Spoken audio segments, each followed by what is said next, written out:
ไปอีกมันไม่มีคนดูแล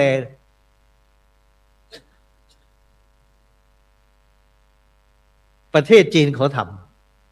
ำแต่ก่อนจะทำเขาจะลงทะเบียนหมดเลยใครมีรายได้ต่ำกว่า100 บาทต่อวันอยู่ที่ไหนในในบรรดา1,400นี่รู้หมดซึ่งจีนนำหน้าโลกในเรื่องของไอทีครับเราก็รู้อยู่ประชาชนเคลื่อนย้ายไปไหนรู้หมดพวกสีเทาจีนเทาอยู่ไม่ได้หรอกครับเขาตามหมดมันก็เลยหนีมาอยู่ประเทศแถวๆเนี้ย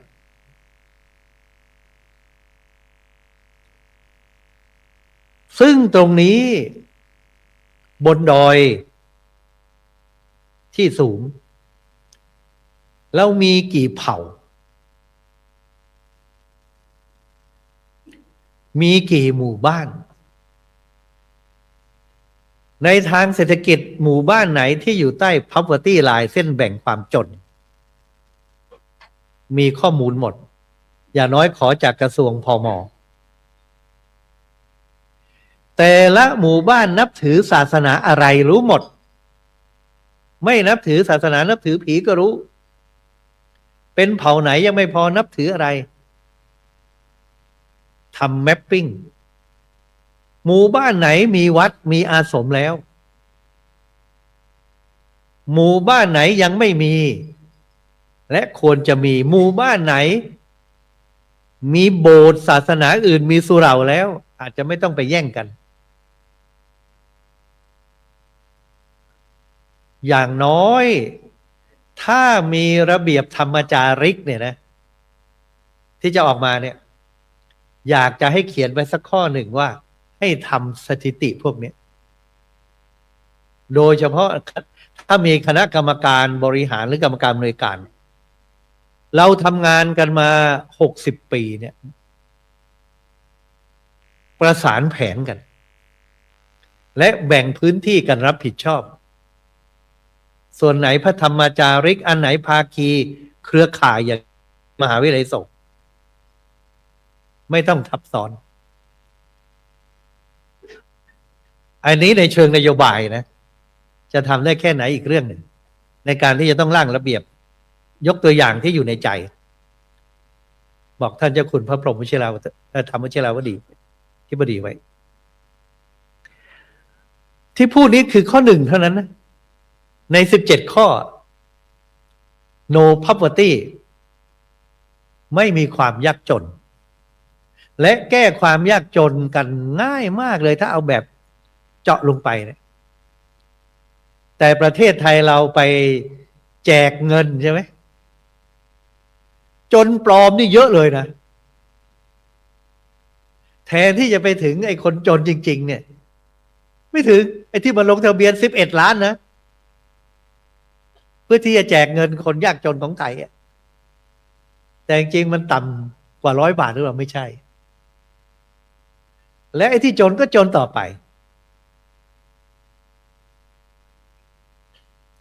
มันอยู่ที่วิธีการมากกว่าเราเรียนรู้จากหลายๆฝ่ายข้อ 2ครับยกตัวอย่างzero hunger ลดความหิวโหยให้เป็น0ไม่มีเด็กกินดินในเอธิโอเปียอีกต่อไปขจัดความหิวโหยนึกถึงคำของมหาตมะคันธีได้ไหมครับเขาบอกว่าโลกนี้มีทรัพยากรมากมายที่จะสนองความต้องการพื้นฐานของมนุษย์แต่ไม่เพียงพอที่จะตอบสนองความโลภของมนุษย์ทำให้คนอิ่มเนี่ยมันไม่ยากมันมีพร้อมหมดนะแต่มันมีคนที่เอาความมั่งคั่งไปรวมไว้ที่ไหนก็ไม่รู้ไม่กระจายมันรวยกระจุกจนกระจายคนมันก็เลยหิว พระธรรมจาริกสามารถที่จะกระจายความมีเนี่ยสอนให้เขาเผื่อแผ่ตามสังฆาวัตถุทำให้เกิดอนาถบิณฑิกะเศรษฐีได้ เพื่อให้คนที่มีเนี่ยแบ่งปันไม่ใช่กระจุกอยู่ที่ใดที่หนึ่งแต่กระจายความสุขศาสนาจะช่วยตรงนี้ไอ้ซีโร่ฮังเกอร์เนี่ยพูดตรงนี้เพื่อเป็นหนังตัวอย่างว่าใน17 ข้อเนี่ย2 ข้อแรกอย่างน้อยเป็นเรื่องเศรษฐกิจมันจึงนำไปสู่P5 ตัวครับมันจะมีเป้าหมายอย่างหนึ่งก็คือชีวิตใต้น้ำชีวิตบนดินอันนี้เป็นสิ่งแวดล้อมสรุปแล้ว5 ตัวมันมีอะไรบ้างครับข้อ 1ครับ P เป็นเรื่องเศรษฐกิจ prosperity ครับ prosperity economic prosperity ความมั่งคั่งทางเศรษฐกิจอย่างน้อยให้พ้นเส้นแบ่งความยากจนไม่ให้คนหิวโหยให้แบ่งปันกันนี่คือตัว P ที่1ครับพระธรรมจาริกก็ต้องถือเป็นเป้าหมายด้วยข้อ2ครับข้อ2คือ people ประชาชนมีการศึกษามีสุขภาพอย่างนี้เป็นต้นนะครับมีการศึกษามีสุขภาพมีสิทธิอะไรก็ว่าไปตัวที่3ครับ P ตัวที่3สิ่งแวดล้อม planet โลกใบนี้จะต้องได้รับการอนุรักษ์พระธรรมจาริกขึ้นดอย P ที่1ชัดเจนนะครับประสานให้เรื่องอาชีพเรื่องการฝึกพัฒนาอะไรก็เราก็ทำกันอยู่แล้ว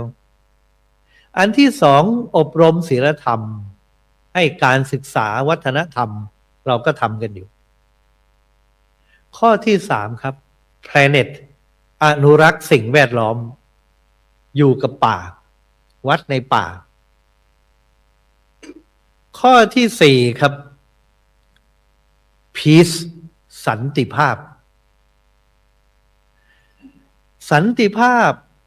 ไม่มีความขัดแย้งในชุมชนไม่มีการแข่งแย่งกันเพราะผลประโยชน์โดยเฉพาะสีเทาที่ใดมีความขัดแย้งมีสงครามที่นั่นเศรษฐกิจก็ไม่ดีครับสิ่งแวดล้อมก็ไปเข้าไปไม่ได้ครับกับระเบิดครับประชาชนไม่มีความสุขต้องมีสันติภาพเป็นพื้นฐานข้อที่4สุดท้ายครับตัว P ที่5ครับ partnership แปลว่าร่วมมือกันเราไม่สามารถจะบรรลุเป้าหมายที่ยิ่งใหญ่โดยคณะสงฆ์ฝ่ายเดียวหรือราชการฝ่ายเดียวในอาสมของท่านในวัดของท่านเราใช้คำว่าบวรครับบคือบ้านชุมชนวก็คือวัดรวมถึงศาสนสถานอื่นรคือโรงเรียนและราชการอย่างที่ทางท่านผู้ว่าทางกระทรวงพมเนี่ยแม้กระทั่งโรงพยาบาลมาสนับสนุนคณะสงฆ์เป็นอยู่ในตัววธรรมจาริกชาวบ้านมาสนับสนุนเป็นพาร์ทเนอร์ชิพตรงนี้แหละที่เกิดคำว่า no one is left behind เป้าหมายของการพัฒนาที่ยั่งยืนก็คืออย่าทิ้งใครไว้ข้างหลังเราจะได้ยินบ่อยครับมันมาจากคำของสหประชาชาตินี่แหละ no one is left behind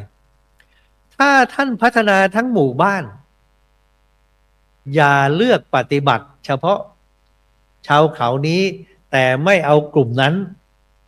เฉพาะคนที่พูดภาษานี้ได้ไม่เอาภาษานั้น ทุกคนต้องได้รับผลจากการพัฒนาเศรษฐกิจสรุปแล้วคือ1เศรษฐกิจ2สังคมวัฒนธรรมและ3สิ่งแวดล้อมจะต้องได้รับผลเหมือนกันหมดอย่าให้เลือกปฏิบัติ no discrimination no discrimination อย่ารูปหน้าปะจมูกอย่าเห็นแก่อันนั้นอันนี้ทุกคนต้องได้รับผลประโยชน์เท่าเทียมกันอย่าทิ้งใครไว้ข้างหลังพัฒนาแต่ผู้ชายและผู้หญิงน่ะ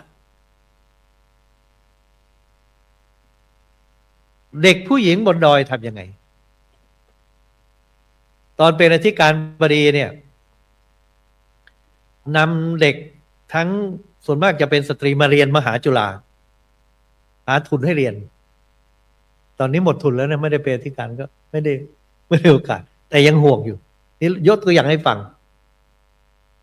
เด็กผู้ชายก็มาบวชเรียนมหาวิทยาลัยสงฆ์เรียนอะไรเด็กผู้หญิงก็ให้ไปเรียนหลักสูตรปริญญาตรีของมหาจุฬาไม่มีทุนหาทุนให้แต่ตอนนี้ไม่มีต่อเนื่องแล้วไม่ทิ้งใครไว้ข้างหลังซึ่งตัวอย่างของเรื่องนี้เนี่ยน่าดีใจนะครับว่าเด็กที่ได้รับการพัฒนาแล้วเนี่ยเราเอาเข้ามาบวชผู้หญิงได้รับสิทธิอะไรและเขาก็ได้ร่วมกันดูแลวัดวาอารามอาสมของเรามีจิตอาสาเนี่ยนั่นแหละคือการมีส่วนร่วมให้เขาได้ทำงานมาเรียนพระปริติธรรมและต่อไปเนี่ยเป็นมหาปรริญญาสูงก็บริหารกิจการคณะสงฆ์ได้เป็นพระสังฆาธิการได้มันก็จะเป็นพลวัตโดยเฉพาะกลับไปพัฒนาบนดอยตอนที่ให้มาเรียนมหาวิทยาลัยสงฆ์นั้นให้เรียนสังคมสงเคราะห์ช่วงวันหยุดก็ให้ขึ้นไปพัฒนาบนดอยเลยเป็นจิตอาสาไปด้วยเราก็ให้เขามีส่วนร่วมไม่ใช่ว่าเฉพาะกลุ่มนั้นกลุ่มนี้ทุกฝ่ายได้มีโอกาสและจากประสบการณ์เนี่ยที่ได้ทำงานมานานรวมถึงที่สร้างสำนักงานมหาวิทยาลัยมหาจุฬาลงกรณวิทยาลัยที่วังน้อยและสาขา40กว่าจังหวัดในช่วงเป็นอธิการบดีและได้ขึ้นมาบนดอยบนที่สูงไปเยี่ยมพระบัณฑิตของมหาวิทยาลัยที่ไปเป็นพระธรรมทูตทั่วโลกก็ถอดรหัสการทำงานออกมาเป็น5 ข้อเป็นนโยบายในการทำงานของพระธรรมจาริกพระธรรมทูตของมหาวิทยาลัยสงฆ์และของตัวเอง5 ประการได้ประกาศได้ทำมาเป็น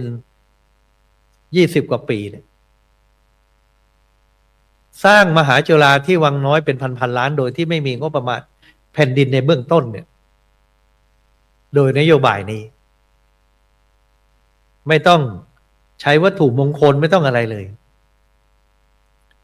และก็เชื่อว่าท่านไปอยู่ที่ไหนท่านก็ทำได้ในการพัฒนางานพระธรรมจาริก5 ข้อเรียกสั้นๆว่าธรรมปกาสโนบายวิธีการเผยแผ่ธรรมะผูกเป็นคำไว้5 ประโยค5 คำ5 วลีข้อ 1ตกปลานอกบ้านข้อ 2ประสาน10 ทิศข้อ 3ผูกมิตรทั่วล่าข้อ 4บริหารปัญญาข้อ 5สาลิกาป้อนเหยื่อ5 คำสร้างมหาจุฬาที่วังน้อยเป็นพันล้านก็5 คำพัฒนาวัดตัวเองที่เป็นเจ้าอาวาส จนเจดีย์ที่บูรณะได้รางวัลยอดเยี่ยมอันดับหนึ่ง Award of Excellence จากองค์การยูเนสโกครับ5 คำในฐานะเจ้าอาวาสก็ได้รางวัลวัดได้รางวัลยูเนสโกครับอันดับหนึ่งรางวัลที่หนึ่งเนี่ยบูรณะพระเจดีย์เจดีย์มันสูง60 เมตรนะครับอายุ200 ปีได้รางวัล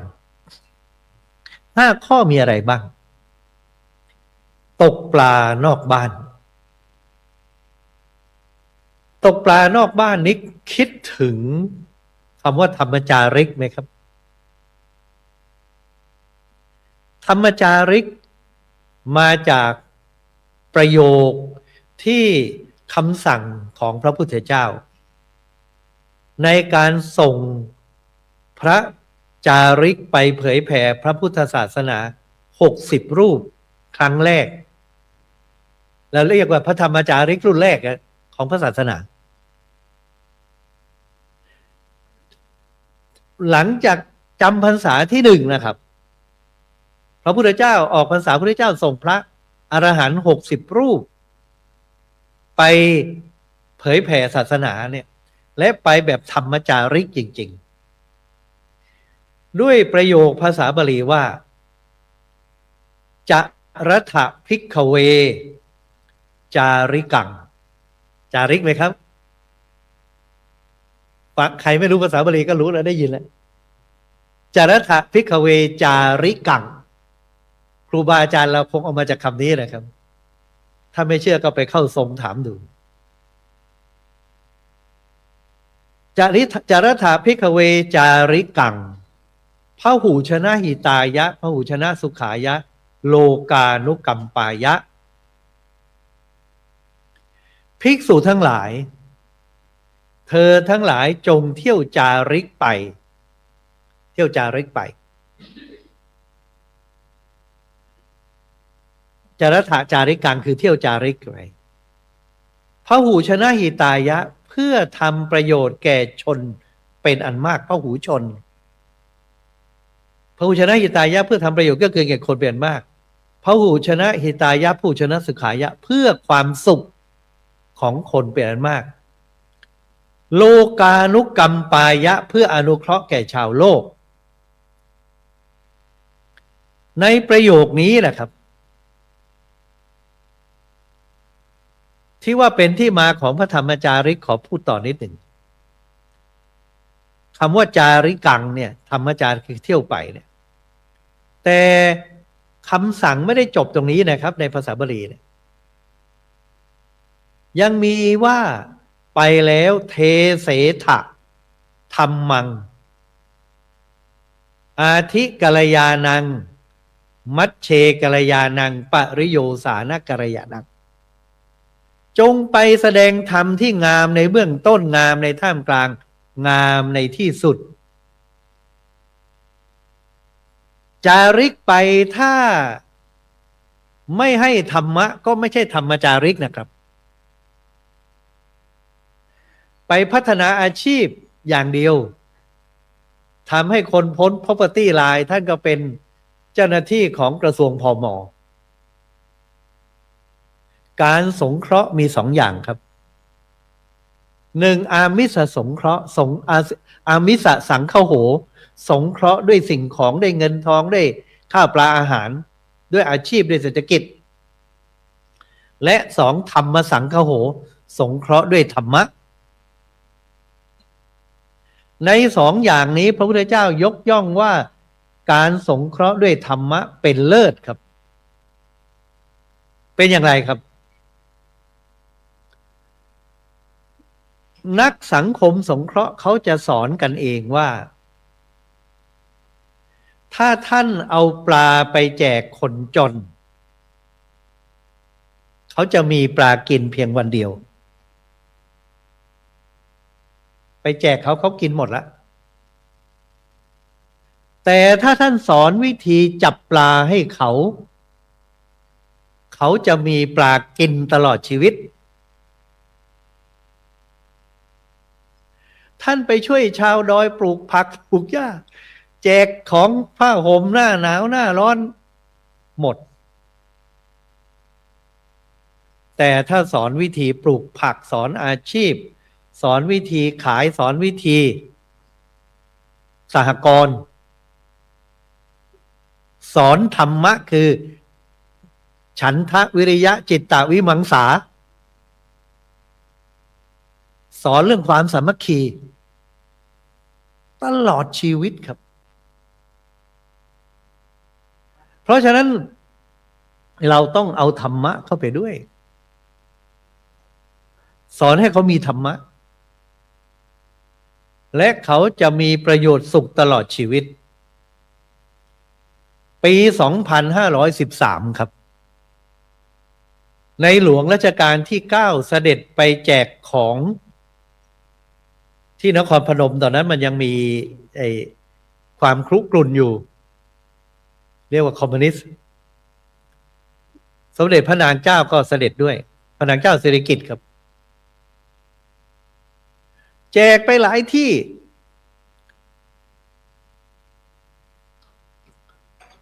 คนก็มากันล้นหลามจนในหลวงรัชกาลที่ 9 เอ่ยปากกับสมเด็จพระนางเจ้าว่าเราแจกอย่างนี้ไปเท่าไหร่ก็ช่วยได้ไม่หมดหรอกเราต้องสอนให้เขาช่วยตัวเอง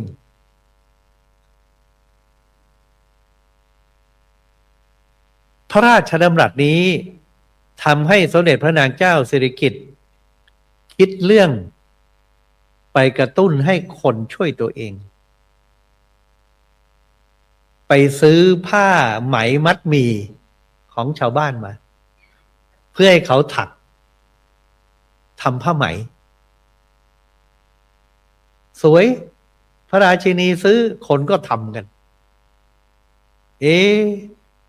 เราก็ต้องจ่ายอยู่ดีในที่สุดก็เกิดศูนย์ศิลปาชีพขึ้นมาที่มาอยู่ที่บ้านวัดจันทร์สมัยโน้นคือการสอนให้คนพึ่งตนเองช่วยตนเอง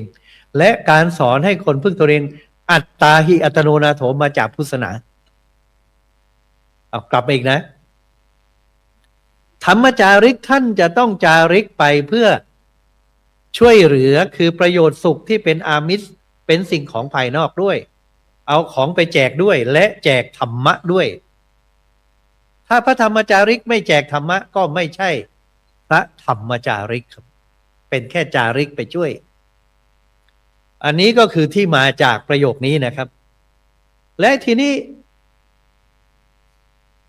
พุทธพจน์นี้เนี่ยให้ความคิดอะไรแก่เราถ้าท่านไปดูต่อให้จบนะครับตอนนั้นมี60 องค์พระอรหันต์มี60 รูปต้องประหยัดมากพระพุทธเจ้าจึงลงท้ายว่าเธอทั้งหลายจงแยกย้ายกันไปคนละทางอย่าไปทางเดียว2 รูปเพราะมีพระน้อยส่วนเราตถาคตก็จะไปที่ไปโปรดพระเจ้าพิมพิสารนั่นแหละไปลำพังพระองค์เดียวเห็นไหมตรงนี้ก็ทำให้นึกถึงพระธรรมจาริกตั้งแต่รุ่นแรกปัจจุบันไปอยู่ในอาสมเนี่ยท่านก็ยังจะไปรูปเดียวถ้าเป็นวัดอีกเรื่องหนึ่งนะครับเราพัฒนาเป็นวัดมันก็หมดหน้าที่พระธรรมจาริกแต่พระธรรมจาริกโดยหลักการบุกเดียวครับตามพุทธพจน์นี้ท่านก็ยังเป็นปฏิบัติตามพุทธพจน์นี้ที่ว่าอย่าไปทางเดียว2 รูปมาจนบัดนี้นี่คือที่มาพุทธพจน์นี้นะครับและแรงบันดาลใจให้ผมคิดถึงคำว่าจาริกเนี่ยนะครับผมก็จะบอกทางบัณฑิตมหาจุฬานิสิตมหาจุฬาว่าอย่าเรียนอยู่แต่ในห้องเรียนนะปิดเทอมท่านต้องจาริกออกไปช่วยไปบรรพชาสามเณรภาคฤดูร้อน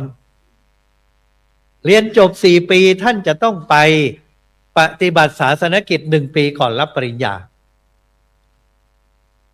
อันนี้คือจาริกครับผมอยู่ที่วัดผมถ้าเทศอยู่แต่ในศาลาวัดของผมอย่างเดียว มันก็จะมีคนฟังอยู่แค่เนี้ยถึงจะอยากฟังมากก็มาแย่งที่นั่งพิงเสากันคนแก่ๆทั้งนั้นแหละครับเวลาติดกันเทศก็20 บาทแค่นั้นทำไมพระในวัดซึ่งฝึกอบรมนักเทศวัดประยูนเนี่ยไม่ออกไปเทศตามโรงเรียนตามส่วนราชการตามบริษัทอะไรต่าง ๆ ล่ะไปส่งไปครับจรัตถภิกขเวนี่แหละเมื่อไปแล้วไม่ใช่หายไปครับกลับมารวมกันที่ไหนครับที่วัดเวรุวันวันมาฆบูชาออกไปในวันออกพรรษาครับ9 เดือนต่อมาประชุมกันที่เวรุวันโดยไม่ได้นัดหมายเกิดเป็นวันมาฆบูชานะแสดงว่าไปแล้วนี่ยังกลับมาอีกนะครับส่งมาหาพุทธเจ้าส่งอะไรต่างเราส่งพระขึ้นดอย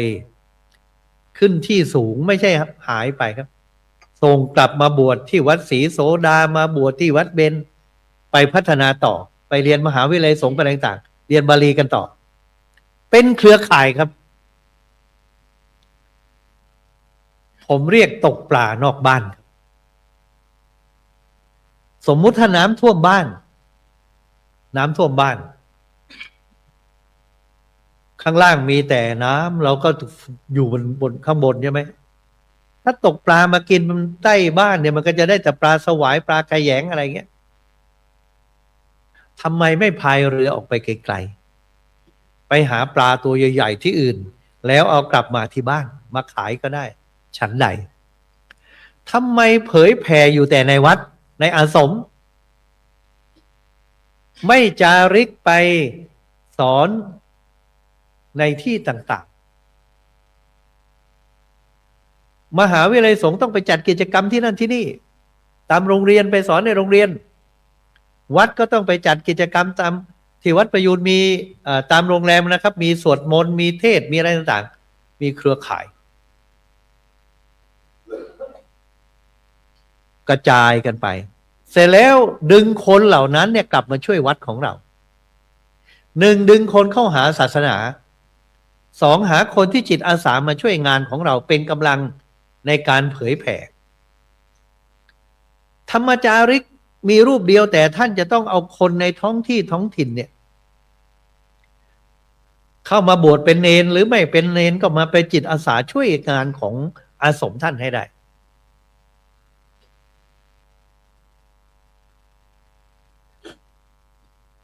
ไม่ว่าจะเรื่องใดก็ตามคือจะต้องดึงคนเข้ามาช่วยงานทำไมผมถึงได้สามารถที่จะจากมหาจุฬาซึ่งไม่มีพรบรองรับเนี่ยนะครับสามารถทำให้เกิดพระราชบัญญัติขึ้นก็เพราะว่าเวลาเราไปเทศที่ไหนไปเทศที่สำนักงบประมาณไปเทศที่นักการเมืองใดๆก็ตามเราก็ดึงคนเหล่านั้นมาช่วยกันเป็นซิงค์แท้งทำอย่างไรถึงจะร่างพรบให้เสร็จไปเทศที่กระทรวงศึกษาก็ได้อธิบดีรุ่งแก้วแดงเนาะสมัยนั้นมาช่วยร่างให้พรบทุกวันนี้ไปแล้วไม่ไปเปล่าท่านส่วนมากเราไปนี่จะเป็นเขาเรียกว่าลาภส่วนบุคคลเขาถวายก็พอใจสมเด็จวัดสะเกษสอนผมท่านเจ้าคุณอธิการไปไหนอย่าไปลำพังพารุ่นน้องไปดูงานไปสร้างคอนเน็กชันไปต่างประเทศเนี่ยผมเคยพาไปจีนเมื่อ20 กว่าปีนะครับ100 รูปครับให้ไปดูงานตอนนั้นจีนยังไม่ได้เปิดประเทศอะไร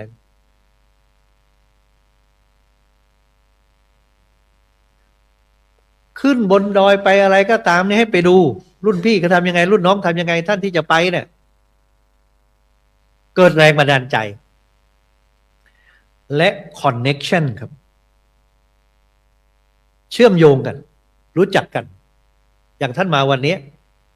รู้จักรุ่นน้องรู้จักรุ่นพี่รู้จักในกรุงเทพรู้จักใครก็ตามมีปัญหายกหูถึงกัน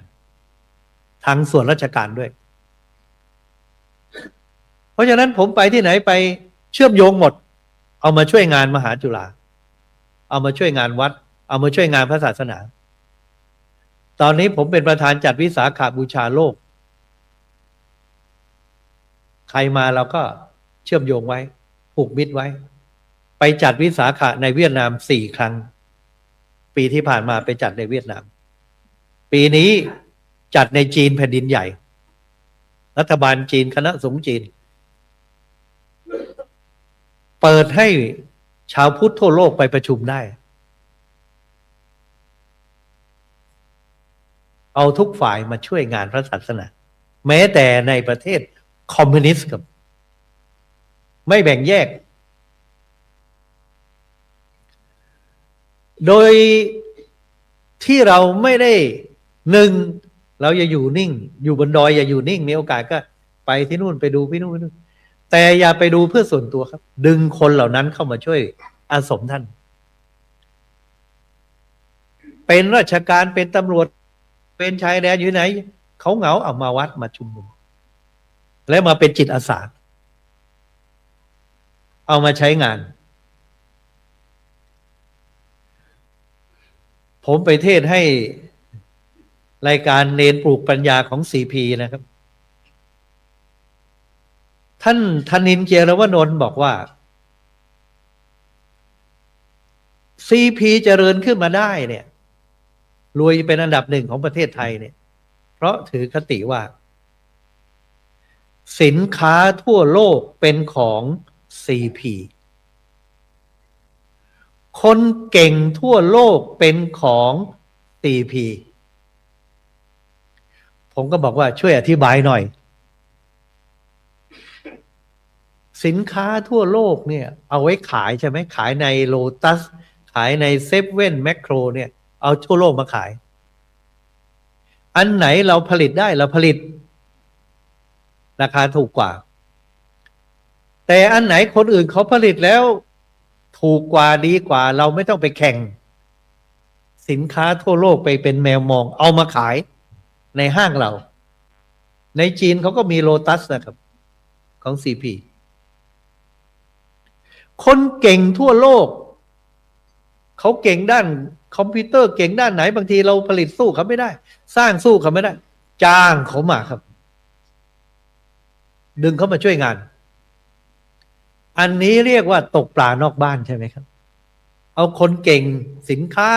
นอกบริษัทมาช่วยบริษัทเอาคนนอกวัดมาช่วยงานของวัดเอาคนนอกอาสมมาช่วยอาสมนอกสถานที่ของท่านเขาเรียกภาษาอังกฤษเรียกว่าอะไรครับญาติโยมจะอ๋อเลยทั้งหมดเนี่ยคือของเราก็คือจริยธรรมพิกเวจาริกังไปจาริกแล้วเอาคืนมาภาษาอังกฤษเขาเรียก outsourcing เอาซอสเอาบุคลากรเอาอะไรทรัพยากรข้างนอกเนี่ยมาใช้ข้างในนะครับและสมัยนี้ง่ายมากท่านไม่ต้องออกไปด้วยตัวแล้วครับอยู่ในดอยอยู่ในอะไรก็ตามในอาสมท่านแต่ท่านใช้ ITAI นี่แหละครับเครือข่ายอินเทอร์เน็ตนี่แหละให้เป็นประโยชน์ส่งไปทั่วโลกครับสอนไม่หยุดหาหน้าม้าเด็กชาวเขามาสวดมนต์บ้างมีมาทุกวันแหละใครดูให้ขนมมันกินเองสวดนะแล้วเองนั่งทำเป็นนั่งฟังนะฉันจะเทศนะผมยังอยากจะดูเลยพระเทศเป็นภาษาปากากยอนี่เป็นยังไงแล้วแปลเป็นภาษาไทยด้วยแล้วท่านก็ถ่ายทอดไปทั่วโลกสิครับแล้วท่านก็จะมี FC ครับเดี๋ยวคนทั่วโลกอเมริกาก็มาแล้ว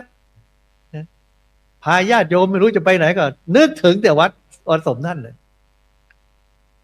ผมเห็นคนไต้หวันมาช่วยที่หนึ่งครับสมัยโน้นสร้างพุทธรูปบนดอยพวกเรานี่แหละอาสมบนดอยองค์ใหญ่เลยถามว่าเอาเงินมาจากไหนจากคนไต้หวันแล้วทำไมมาสร้างซะสูงองค์ใหญ่เลยเขาบอกหลวงพ่อ ตีนดอยเชิงดอยมันสร้างไม่ได้ มีไม้กางเขนยึด ผมก็เลยเอาพุทธรูปไปอยู่บนดอย เข้ามาช้าไปหน่อย สามารถเอาคนต่างประเทศมาช่วยเนี่ยคือตกปลานอกบ้าน น่าสนุก เพราะฉะนั้นของมหาจุฬาที่สร้างเนี่ยคนละหลังนะครับ มาช่วยกัน ตกปลานอกบ้าน จนตอนหลังได้งบประมาณแผ่นดิน ข้อสองครับเรื่องตกปลานอกบ้าน ออกไปสอนไปไม่ได้ก็ส่งITส่งAIส่งเครือข่ายไปเทศไปเรื่อยๆเดี๋ยวมันก็คนเข้ามา ข้อสองประสาน10 ทิศครับลำพังท่านพระธรรมจาริกรูปเดียวทำอะไรไม่ได้หรอกครับเราเป็นวัดตัววอแหวนต้องเชื่อมกับชุมชนมีกำนันมีผู้ใหญ่บ้านมีประธานชุมชนเอาเข้ามารอเรือส่วนราชการครับไม่ว่าจะเป็นโรงเรียนใกล้อาสมเป็นส่วนราชการที่ไม่ว่ากระทรวงพมกระทรวงไหนก็ตามมหาดไทยก็ตามเข้าไปแล้วเอามาช่วยประสาน10 ทิศคำว่าประสาน10 ทิศเนี่ยท่านอย่าลืมสร้างโปรเจกต์นะครับอยู่ๆท่านจะประสานให้เขามานั่งกันเฉยๆทำไมครับเสียเวลาเขาเมื่อท่านมีคนมารวมกันท่านนัดสิว่าให้เขามาทำอะไร มีโปรเจกต์มีโครงการอะไร แม้จะต่างศาสนาเราก็เอามาช่วยเราได้ ถ้ามันเป็นวัตถุประสงค์ร่วมกัน ข้อ2นะครับประสาน10 ทิศข้อ3ผูกมิตรทั่วราที่ผมจะพูดก็คือแม้แต่จะศาสนาอะไรก็ตามหรือไม่นับถือพุทธศาสนาเป็นผีนับถือผีนับถืออะไรก็ตามท่านสร้างทำ2 อย่างนะครับ1ไปที่นั่นท่านจะต้องรู้จักศาสนาของเขาความเชื่อของเขาศาสนาผีอะไรก็ตามและที่ผีอะไรรู้ให้หมดเขาเรียกว่า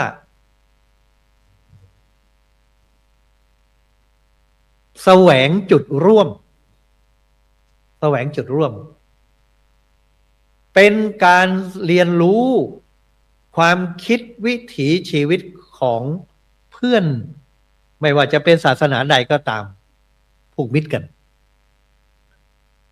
รู้กันผูกมิตรทั่วล่าเนี่ยแล้วก็ประสานกันให้เขามาช่วยงาน1เราเรียนรู้เขา2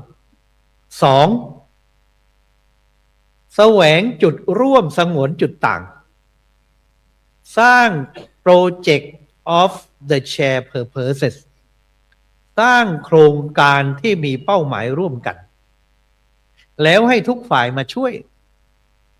เช่นสมมตินะครับเราจะปลูกต้นไม้อย่างเงี้ยปลูกป่ามันไม่ใช่เฉพาะชาวบ้านที่อยากปลูกหรือชาวบ้านอยากโค่นแต่เราอยากปลูกราชการก็อยากปลูกศาสนาไหนก็อยากปลูกเราเอาทุกฝ่ายมาร่วมในโปรเจกต์นี้กันสร้างขึ้นมาเชิญประธานไหนก็ได้ถ้าท่านจะสร้างศาลาประชาคมที่ทุกคนได้ประโยชน์มันก็เป็นโครงการที่ได้ประโยชน์ร่วมกันก่อนมานี่ผมไปเจิมป้ายครับสถานีตำรวจหน้าป้อมตำรวจหน้าวัดประยูนเป็นสถานีตำรวจชุมชนวัดประยุรวงศาวาสสนับสนุนการบูรณะซ่อมแซมตั้งป้อมไว้ตรงนั้นหน้าวัดตำรวจจะปิดไปหลายรอบแล้วครับมันจะพังเราบริจาคซ่อมให้ได้ประโยชน์ร่วมกันด้วยตำรวจเขาก็ได้ชุมชนก็ได้และแถมผมมีพิพิธภัณฑ์ครับของมีค่าลงมาจากเจดีย์เป็นพระทองคำเป็นอะไรต่างๆราคาแพงมหาศาลเฝ้าเองก็ไม่ดีเท่ากับเอาป้อมตำรวจมาอยู่นั้นห่างกันแค่100 เมตรหน้าพระเจดีย์กับป้อมตำรวจ ตำรวจจะย้ายหนีเพราะมันจะพังผมซ่อมให้แถมให้แต่มันได้ประโยชน์ร่วมกันไปแหละครับแถมในยังชื่อสถานีตำรวจชุมชนวัดประยุรวงศาวาสอีกช่วยคุมพิพิธภัณฑ์ให้ผมด้วยท่านลองคิดอย่างนี้อะไรที่เป็นประโยชน์ร่วมกันอย่าไปคิดทำฝ่ายเดียวประสาน10 ทิศเอางบลงไปช่วยกระทรวงพม.บอกว่าถ้ามีงบประมาณเนี่ยประชาชนชาวบ้านเขาต้องการอะไรท่านเป็นปากเป็นเสียงให้เขาเป็นปากเป็นเสียงให้ชาวบ้านกระทรวงอาจจะไม่มีเวลาไปถามเหมือนพวกท่านอยู่พอรู้ว่าชาวบ้านต้องการอันนี้แหล่งน้ำหรืออะไรก็ตามเราเสนอไปที่ส่วนราชการที่เกี่ยวข้องแล้วก็ระดมทุกฝ่ายมาช่วยกันงบมันก็ไม่ต้องแพงมากและเราก็ได้ประโยชน์ร่วมกันแถมได้คนมาช่วยงานเรางั้นนะครับผมใช้อันนี้ที่วัดของผมครับสะพานด้วนครับหน้าวัดประยูนนะด้วนมา30 ปีเขาสร้างไว้สำหรับสะพานรถไฟลาวลินครับประกบสะพานรถวิ่งไปกลับกรุงเทพ2 ข้างตรงกลางเป็นสะพานรถไฟขึ้นก็ไม่ได้ลงก็ไม่ได้อยู่มา30 ปีเหมือนโฮปเวลเนี่ย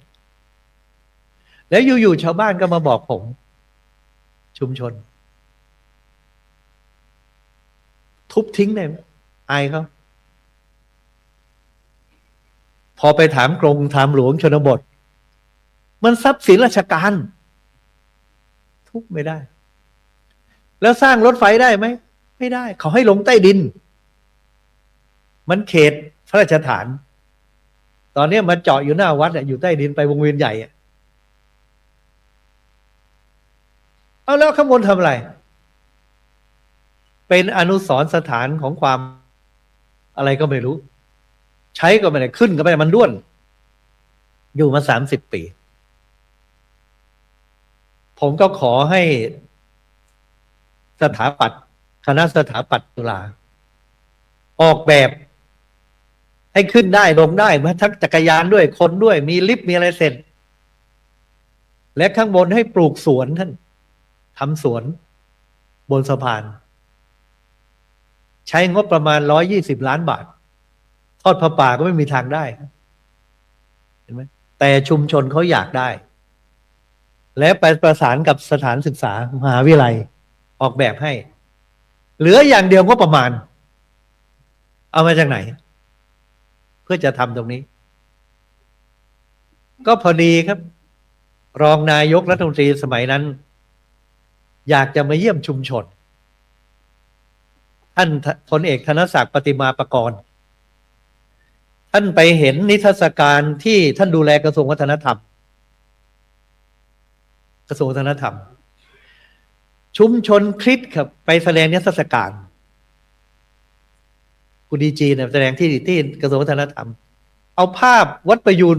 ไปใส่ไว้ในนิทรรศการเขาบอกว่าร่วมมือกับวัดประยูนในการพัฒนาชุมชนอันนี้แหละที่บอกว่าประสาน10 ทิศผูกมิตรทั่วล่ารองนายกที่ดูกระทรวงวัฒนธรรมดูแลกระทรวงวัฒนธรรมบอกไม่เคยเห็นนะที่ศาสนาอื่นเอาเรื่องวัดมาไว้ในนิทรรศการตัวเองว่าร่วมมือกันมันจริงหรือเปล่าเลยไปดูหน่อยลงมาดูพอลงมาดูชุมชนก็เอาไอ้บลูพรินท์แบบแปลนที่จะสร้างกับไอ้สวนที่สะพานด้วนนะมาใส่มือเจ้าวาดวัดประยูนเตรียมรอมอบรองนายกชุมชนรู้กันนะออกแบบเสร็จอะไรเสร็จเหลือแต่จะไปบอกรัฐบาลเนี่ยเอาพระนะเห็นไหมอันนี้คือจุดเด่นท่านคุยกับรองผู้ว่าคุยกันได้หมดชาวบ้านไม่กล้าใช่ไหมนี่ผมทำระดับที่โน่นพอรองนายกมาผมก็เจริญพรนี่ชาวบ้านอย่างนี้เราช่วยกันพัฒนามาหลายงานก็เล่างานในอดีตที่เราทำร่วมกันจนมาถึงงานนี้เหลือแต่ไอ้ถังขยะหน้าบ้านเนี่ยคือสะพานด้วนเนี่ยรื้อก็ไม่ได้ทำเป็นสวนเลยท่านก็รับปากไป ไม่นานก็ได้งบประมาณท่าน100 กว่าล้านทำสวนบนสะพานด้วนมีลิฟต์ขึ้นมีทางจักรยานอะไรต่างตั้งชื่อว่าไอ้ชื่อนี้ได้มาจากการประกวดนะชนะประกวดสวนลอยสวนสวนเจ้าพระยาสวนลอยฟ้าเจ้าพระยาเจ้าพระยาสกายพาร์คอ่ะเจ้าพระยาสกายพาร์คนายกรัฐมนตรีบิ๊กตู่มาเปิดอ่ะงานใหญ่ไปเลยนะเนี่ยจากการบวรเนี่ยแหละท่านผมพูดมา3 ตัวแล้วนะ1ตกปลานอกบ้าน2ประสาน10 ทิศก็คือร่วมกันอย่างที่ว่านี่แหละแล้วก็ผูกมิตรธุระศาสนาอื่นก็มาร่วมด้วยอย่างที่ว่า4บริหารปัญญาครับลำพังปัญญาเราเนี่ยไม่มีปัญญาออกแบบสวนลอยฟ้าหรอกครับขืนออกแบบอะไรพระเนี่ยแปลกนะครับเวลาจะสร้างอะไรก็บอกอาตมาออกแบบเองเป็นสถาปนิกแล้วมันก็พังทุบทิ้งทุกทีไปทำไมท่านไม่เอาสถาปนิกล่ะบอกเขาคำเดียวเขาก็ช่วยแล้วจะออกแบบโบสถ์แบบวิหารแม้กระทั่งอาสมนะครับในพื้นที่ราบเขาก็ไปออกแบบให้ท่านส่งไปทางออนไลน์ก็ได้ใช้ปัญญาคนที่เชี่ยวชาญในด้านนั้นอย่าไปทำเองครับผมบูรณะเจดีย์วัดประยูรเนี่ยผมไม่ได้ทำเองผมให้กรมศิลป์มาช่วยออกแบบผมให้สถาบันเทคโนโลยีจะพระจอมเกล้าเจ้าคุณทหารลาดกระบังมาออกแบบแล้วขออนุญาตกรมศิลป์จะลื้อตรงนั้นลื้อตรงนี้กรมศิลป์บอกไม่ได้ไม่ได้ก็ตั้งเป็นกรรมการเลยมาช่วยกันจะทำยังไงใช้เขาเป็นประโยชน์หมดมันถึงได้รางวัลไงครับราชการแทนที่จะมาค้านเรากรมศิลป์มาค้านเราท่านทำอย่างนั้นไม่ได้เอามาใช้ให้หมดเลยและออกมาดีเลยครับได้รางวัลยอดเยี่ยม1ยูเนสโกเป็นต้นแบบครับบริหารปัญญาหมายถึงอะไรครับใช้บริหารคือทำงานให้สำเร็จโดยอาศัยคนอื่น getting things done through other people นั่นคือบริหาร management บริหารปัญญาคือใช้ปัญญาคนอื่นใช้ปัญญาคนอื่นไม่ต้องอะไรมากนะครับท่านไปอยู่วันแรกท่านพูดภาษาชาวเขาได้ไหมล่ะไม่ได้ท่านก็ต้องหาพึ่งคนที่เป็นล่ามมาช่วยเป็นสื่อกลางให้ท่านจะได้สอนธรรมะได้พูดกับประชาชนได้ในตั้งแต่วันแรกไม่ใช่รอเรียนภาษาทีละคำกว่าจะนับ1 ถึง 10มรณภาพพอดีครับก็เอาคนแถวนั้นนะมาช่วยนี่คือพึ่งปัญญาคนอื่นหรือเปล่าครับบริหารปัญญาทิเบตครับไปเผยแผ่ศาสนาในอเมริกาพูดภาษาอังกฤษไม่ได้แต่เดี๋ยวนี้ลินโพเชทั้งหลายเนี่ยมีลูกศิษย์ฝรั่งเพียบมีหนังสือภาษาอังกฤษออกมาเพียบใช้ล่ามทั้งนั้นครับใช้ปัญญาคนอื่นครับไม่ใช่เฉพาะเรื่องภาษาทุกเรื่องไปอย่างผมทำเรื่องเนี่ยที่ว่าเจดีย์ก็ดีสะพานก็ดีอะไรก็ตามแม้กระทั่งวิสาขบูชาโลกผมไปจัดในจีนพูดภาษาจีนได้ถึงเมื่อไหร่โอ้แต่มีเพื่อนเป็นพระจีนเยอะแยะหมดล่ามแล้วก็ได้คนจีนแปลตำราของผมเนี่ยเป็นภาษาจีน2-3 เล่มแล้วเขาก็รู้จักอย่างนี้เป็นต้นนะครับสุดท้ายครับสาลิกาป้อนเหยื่อข้อ 1ครับตกปลานอกบ้าน2ประสาน10 ทิศ3ผูกมิตรทั่วล่า4บริหารปัญญา5สาลิกาป้อนเหยื่อสาลิกาป้อนเหยื่อผมเอามาจากภาษาบาลีที่พระ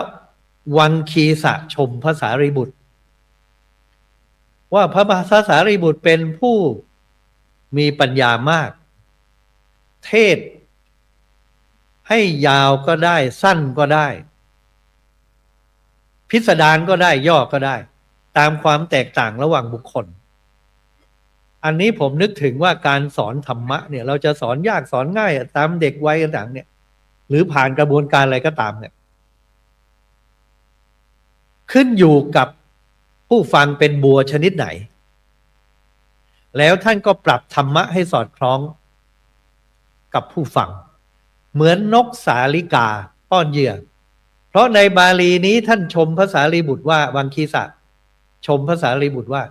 สาลิกาวิยนิโคโสปฏิภาณมุถีระยิเสียงไพเราะเหมือนนกสาลิกาเสียงพระสารีบุตรไพเราะสาลิกาวิยนิโคโสเสียงก้องกังวานก็ได้เหมือนนกสาลิกาปฏิภาณมุถีระยิปฏิภาณหลั่งไหลออกมาเหมือนคลื่นที่กระทบฝั่งไม่มีวันหมดตีความธรรมะได้หลายในหลายมุมคนมีปฏิภาณน่ะว่าไปเรื่อยๆจากตรงนี้นะครับที่ครูบาอาจารย์ของผมเนี่ยเอาคำว่าสาลิกาป้อนเหยื่อมาใช้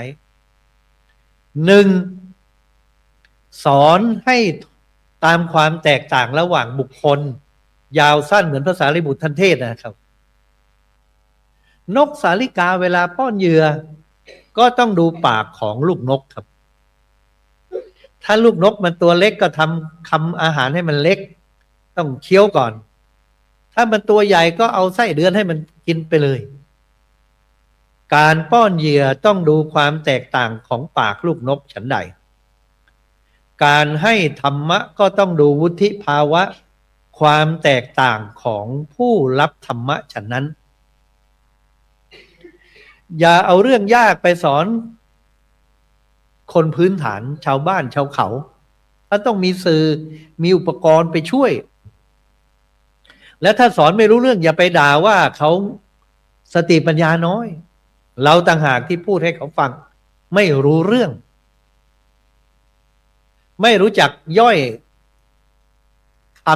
ำอาหารให้มันเหมาะกับปากลูกนกเหมือนภาษิตอุทานธรรมว่าถ้าพูดไปเขาไม่รู้อย่าขู่เขาว่าโง่เง่างมเงอะเซอะนักหนาตัวของเราทำไมไม่โกรธาว่าพูดจาให้เขาไม่เข้าใจและนกเราต้องปรับให้เข้ากับลูกปากลูกนกอาหารมันถึงจะได้ฉันใดการสอนธรรมะเราก็ต้องดูว่าตอนนี้ผู้รับเขาต้องการอะไรเร่งด่วนบางทีท่านเอาธรรมะไปให้ล้วนๆเขาหิวเขาอดอยากเขาไม่รับท่านก็ต้องเอาอาหารอื่นรองท้องเขาไปก่อนแล้วจึงเอาธรรมะใส่เข้าไปพระพุทธเจ้าตรัสว่าชิคัจฉาปรมาโลคาความหิวเป็นโรคอย่างยิ่งเหตุที่ตรัสบาลีนี้ก็เพราะวันหนึ่งเสด็จไปเพื่อจะเทศน์โปรดชาวนาที่หมู่บ้านชาวนาไปกับพระหมู่ใหญ่ชาวบ้านพอรู้ว่าพระเจ้าเสด็จก็มารวมกลุ่มกันใส่บาตรถวายภัตตาหารเพลพระเจ้าฉันมื้อเดียวเดินไปตั้งไกลเพื่อจะชุมนุมชาวบ้านมาถวายภัตตาหารฉันเสร็จตามประเพณีต้องกล่าวสัมโมทนียกถาก็คือเทศชาวบ้านจะฟังว่าพระเจ้าจะเทศแต่พระเจ้าก็ไม่เทศนั่งเฉยรอคนคนหนึ่งที่พระองค์นั่งกรรมฐานเห็นภาพของเขาว่าจะบรรลุธรรมวันนี้จึงเสด็จมาที่นั่นเขาเป็นชาวนาอินทรีย์แก่กล้าถึงฟังธรรมดวงตาเห็นธรรมแต่เขาไม่อยู่เขายังไม่มาพระเจ้าก็ไม่เทศเขาไปไหนเช้าวันนั้นวัวออกจากคอกเขาไปตามวัวกว่าจะเจอเอามาคืนคอกแล้วก็วิ่งมาถึงที่พระเจ้าประทับรออยู่เนี่ย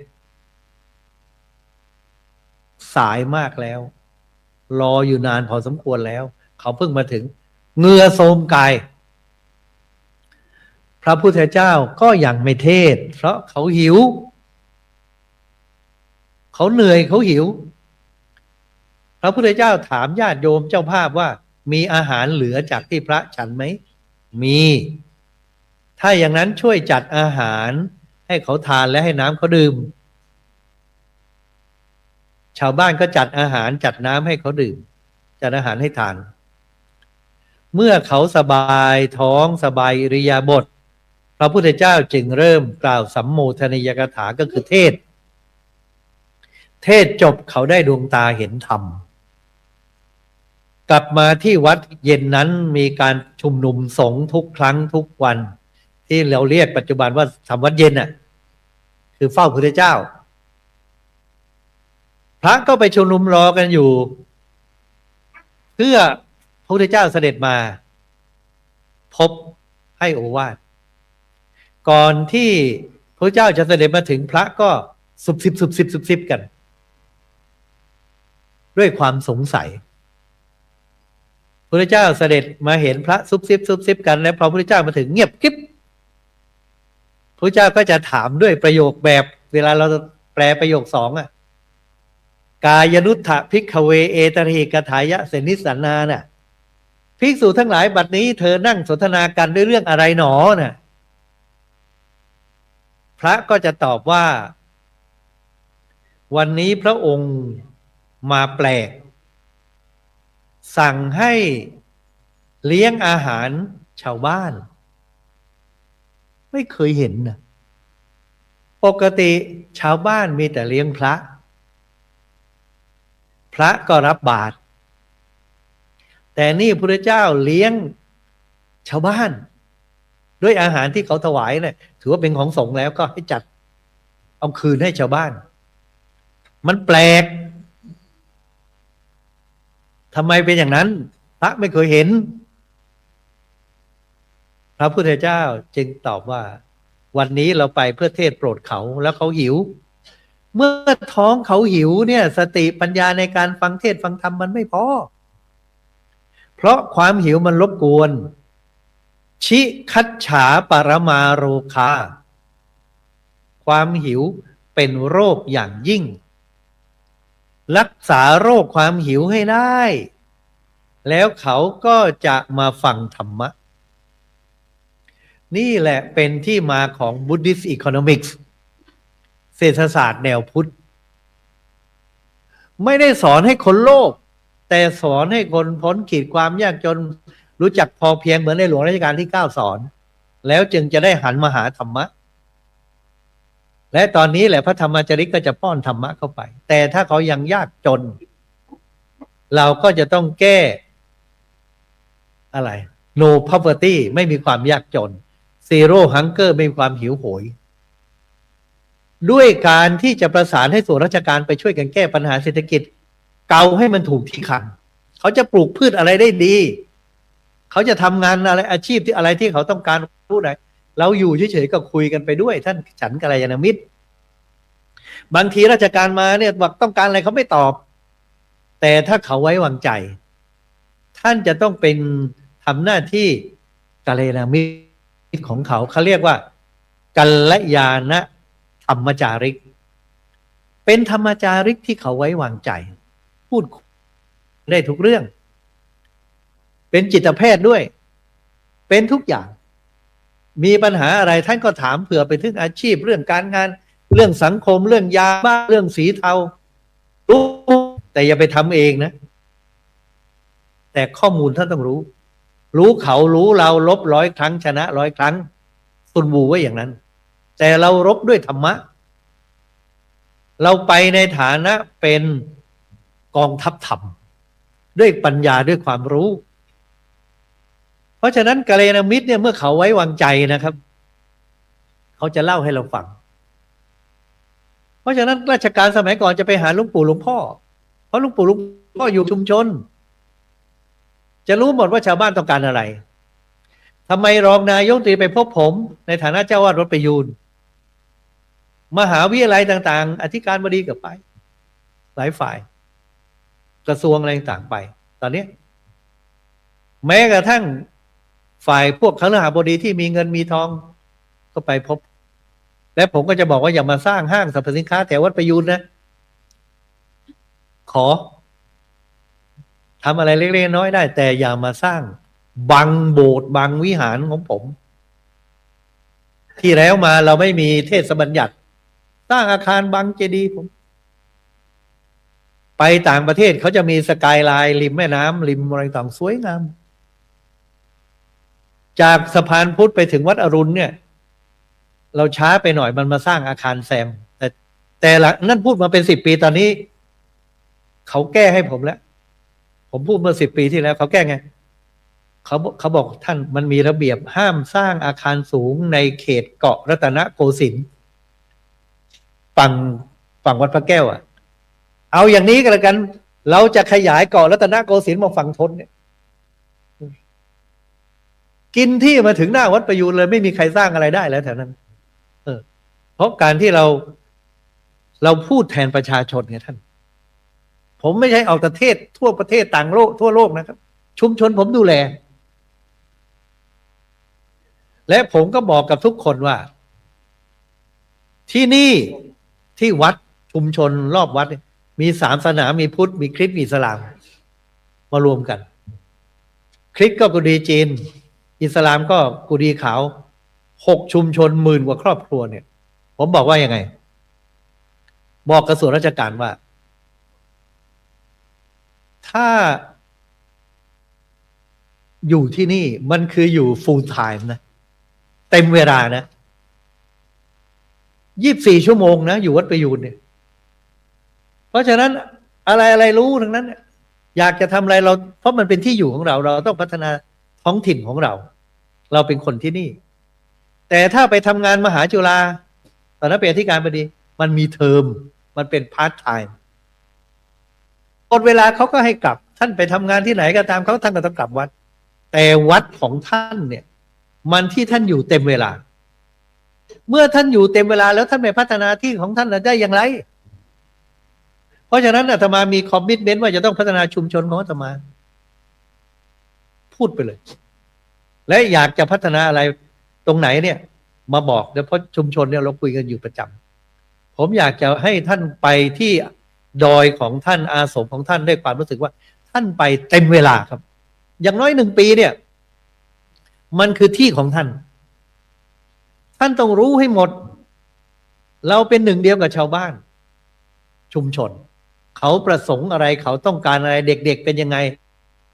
เราเป็นปากเป็นเสียงให้เพราะมันคือที่ของเราแล้วเราทำดีเราอยู่ต่อไปเราก็มีความสุขจะหนีไปไหนแต่อย่าไปด้วยความรู้สึกมาแป๊บหนึ่งนะ1 ปีเดี๋ยวฉันก็ไปเราอยู่ที่ไหนทำที่นั่นให้มันดีที่สุดด้วยความรู้สึกว่ามันเป็นของเราเป็นฐานที่มั่นของพระพุทธเจ้าเป็นอาสมในความหมายว่าเป็นถิ่นของพุทธศาสนาเราก็ต้องรักษาเหมือนสถานทูตนะครับไปอยู่ในต่างประเทศมันคือในแดนของประเทศไทยฉันใดอาสมของท่านมันก็คือในแดนของพุทธศาสนาแต่นั้นเราเป็นตัวแทนของพระพุทธเจ้าเป็นตัวแทนของคณะสงฆ์รักษาไว้ดูแลไว้ทำให้ดีที่สุดเมื่อท่านมีคอมมิตเมนต์ทำให้ดีที่สุดอย่างนั้นเนี่ยท่านจะเอาจริงครับและท่านจะพัฒนาจะไม่ไปแบบพาร์ทไทม์เขาเรียกว่าชั่วแค่บางเวลาแต่มันเต็มเวลาผมอยากให้ทุกท่านไปไม่ว่าจะที่ไหนก็ตามนะครับจะ3 เดือนจะอะไรก็ตามตั้งใจแรกๆจะไปแค่นั้นแต่เมื่อท่านทำงานอย่างเต็มเวลาแล้วท่านจะอยู่ต่อได้เองแล้วมีความสุขผมอยากให้กำลังใจพวกท่านอยากสนับสนุนอย่าไปดูถูกว่ามันอย่างนั้นอย่างนี้ครับและผมก็ถ้ามีอันในส่วนไหนที่ผมจะปรับจะเพิ่มจะเติมเข้าไปในระเบียบมหาเถรสมาคมก็บอกกันบอกท่านประธานคณะธรรมจาริกก็ได้อะไรก็ได้เราจะปรับให้มันสมบูรณ์เพราะประสบการณ์60 ปีมันมากพอแล้วครับเพียงแต่เราจะเขียนอะไรลงไปเท่านั้นนะครับเป็นนั้นว่าผมก็ฝาก5 ข้อนะครับจำได้นะฮะ1อะไรครับ ตกปลานอกบ้าน2ประสาน10 ทิศ3ผูกมิตรทั่วล่า4บริหารปัญญา5สาริกาป้อนเหยื่อก็หมายความว่าเวลาป้อนเหยื่อต้องดูให้มันเหมาะกับเหยื่อลูกนกฉันใดถ้าเขาต้องการพัฒนาเศรษฐกิจช่วยเศรษฐกิจต้องการสิ่งแวดล้อมช่วยสิ่งแวดล้อมแล้วก็ให้ธรรมะกำกับไปนะครับเท่านั้นแหละครับขออนุโมทนาชื่นชมนะครับในความเสียสละความมีน้ำใจของพระธรรมจาริกและผู้บริหารคณะพระธรรมจาริกและผู้สนับสนุนอุปถัมภ์ทุกท่านทุกคนเพราะฉะนั้นในโอกาสนี้ก็ขอทุกท่านได้พร้อมใจตั้งกัลยาณจิตอธิษฐานอ้างคุณพระศรีรัตนตรัยและบุญกุศลที่ทุกรูปทุกท่านทุกคนได้บำเพ็ญให้เป็นไปจงมารวมกันเป็นตบะเดชะพลวะปัจจัยอุทิศเป็นส่วนกุศลไปให้อดีตพระธรรมจาริกอดีตผู้บริหารทั้งปวงที่ล่วงลับไปนั้นจงได้อนุโมทนาบุญเพื่อสำเร็จเป็นอิทธวิบากสุขสมบัติเพิ่มบารมีธรรมยิ่งขึ้นไปในสัมปรายภพทุกประการอันหนึ่งความดีงามบุญกุศลนี้พร้อมพรพระศรีรัตนตรัยจงเป็นปฏิพรย้อนสนองให้เราท่านทั้งหลายประสบความสำเร็จในการปฏิบัติหน้าที่พระธรรมจาริกในการบริหารในการอุปถัมภ์โดยปราศจากทุกโศกโรคภัยอุปัตถวันตรายทั้งปวงประสงค์จำนงหมายสิ่งใดก็ให้พันสำเร็จสมมโนรสมุ่งมา่ปรารถนาทุกประการเทินสาธุ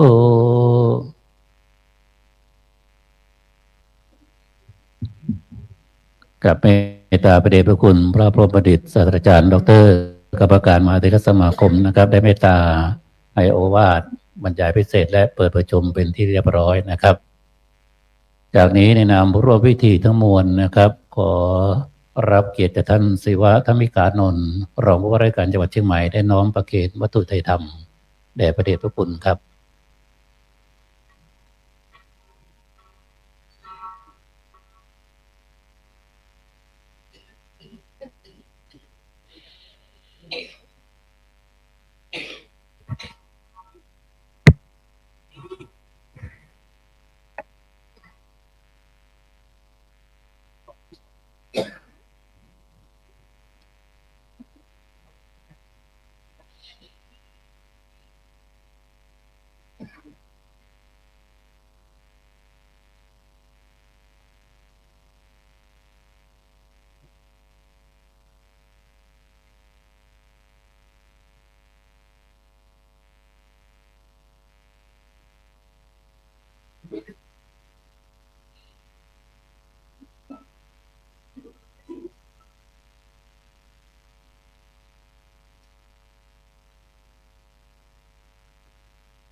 กับพระเดชพระคุณจะเมตตาที่อาสนะด้านล่างสักครู่หนึ่งนะครับ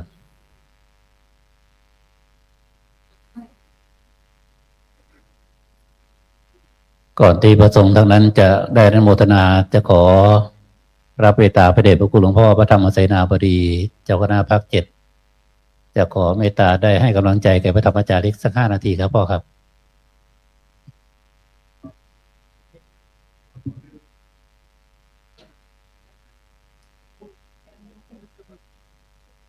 หลวงพ่อขออนุญาตขอไมค์พระเดชพระคุณได้อนุโมทนาเมตตาพ่อนั่งตรงนั้นก็ได้ครับเอาขอไมค์ให้หลวงพ่อพูดเมตตาได้ให้ถวายกำลังใจพระธรรมจาริกสักเล็กน้อยครับวันนี้เมตตาพระเดชพระคุณหลวงพ่อมาให้กำลังใจ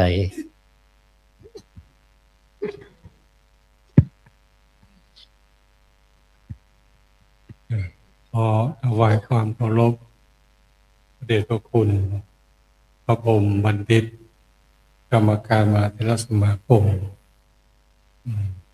แล้วก็พระสงฆ์เถรานุเถระที่เคารพนับถือทุกๆรูปทุกๆองค์เจริญพรท่านรองผู้ว่าราชการจังหวัดเชียงใหม่ขอแสดงความชื่นชมยินดีกับคณะพระธรรมจาริกที่ได้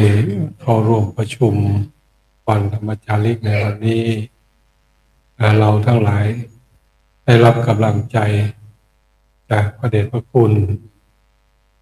ได้ให้ข้อคิดความเห็นให้ความรู้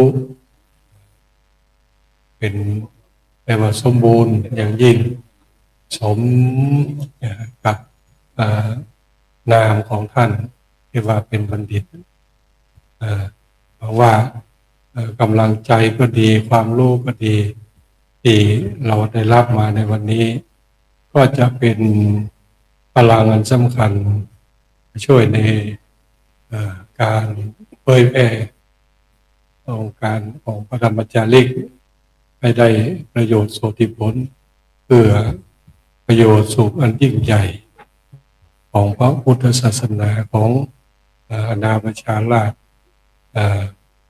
ทั้งบนดอยทั้งที่ราบลุ่มและที่ทั้งหลายทั้งปวงยิ่งขึ้นไปขออนุโมทนาและขอบคุณและเป็นกำลังใจขอให้การทำงานของท่านจงประสบผลสำเร็จดังที่ตั้งใจหวังไว้ที่ได้ปรารถนาไว้เพื่อความผาสุกอันยั่งยืนของผู้คนที่ได้รับรู้รับทราบและก็ได้เข้าใจในพระบวรพุทธศาสนาจริงๆขึ้นไป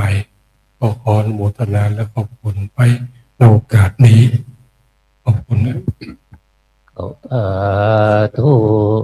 จากนี้ประสงค์ทั้งปวงจะขอเมตตาอนุโมทนานะครับ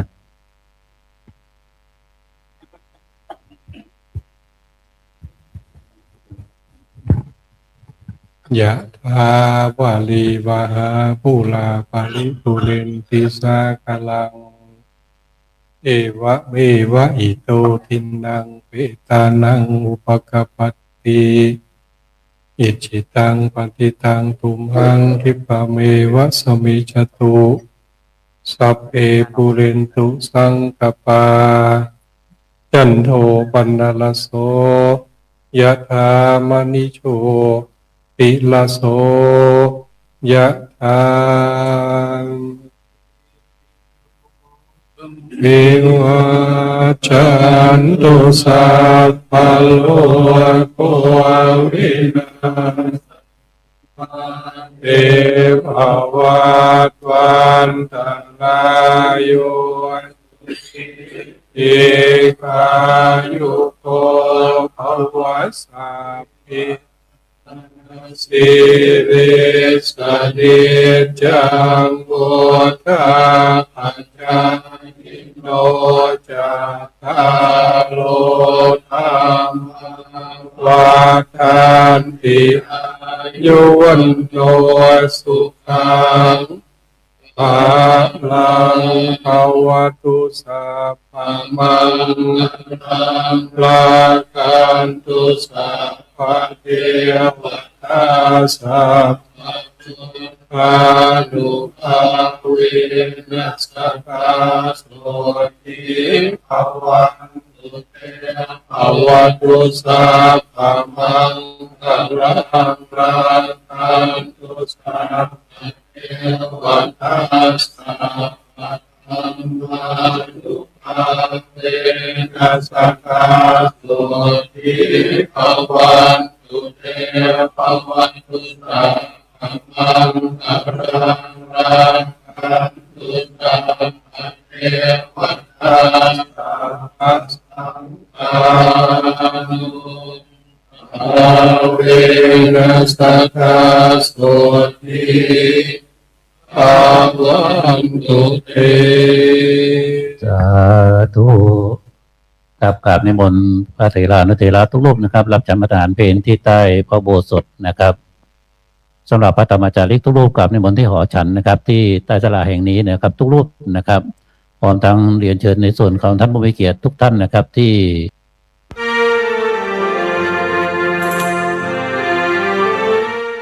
จรถะภิกขเว จาริกัง พหุชนะหิตายะ พหุชนะสุขายะ ดูก่อน